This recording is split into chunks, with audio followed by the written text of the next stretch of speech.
Batara Kala menurut kepercayaan Hindu.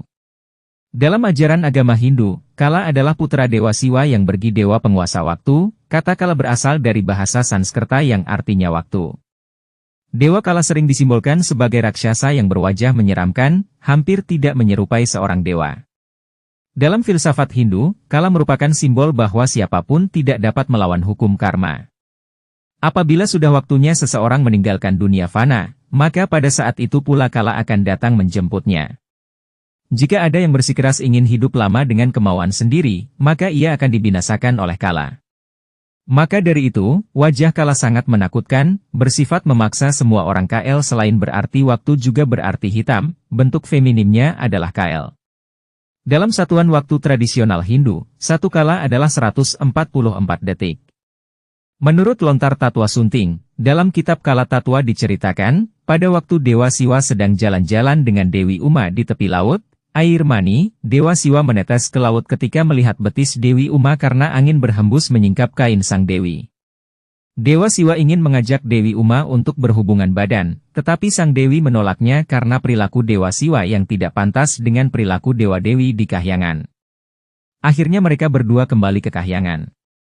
Air mani Dewa Siwa menetes ke laut kemudian ditemukan oleh Dewa Brahma dan Wisnu.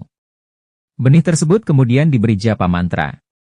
Dari benih seorang dewa tersebut, lahirlah seorang raksasa yang menggeram-geram menanyakan siapa orang tuanya. Atas petunjuk dari Dewa Brahma dan Dewa Wisnu, raksasa itu mengetahui bahwa Dewa Siwa dan Dewi Uma adalah orang tuanya.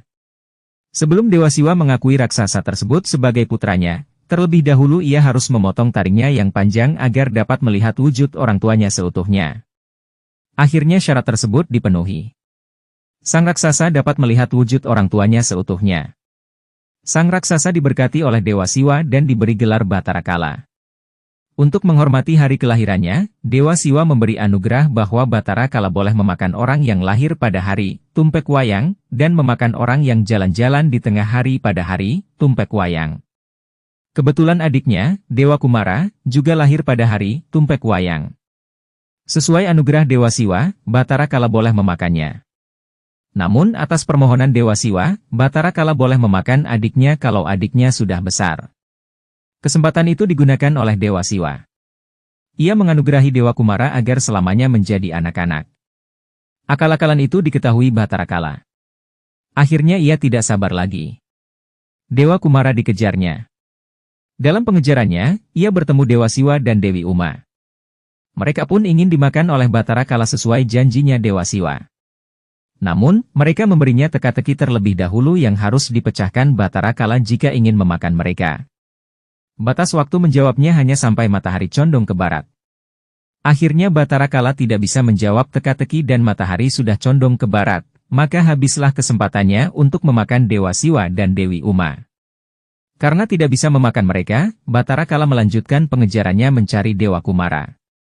Setelah lama mengejar, akhirnya ia kelelahan dan menemukan sesajen yang dihaturkan Sang Amangku Dalang yang sedang main wayang.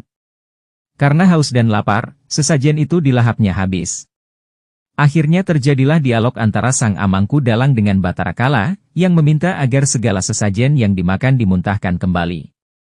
Batara Kala tidak bisa memenuhi permohonan tersebut.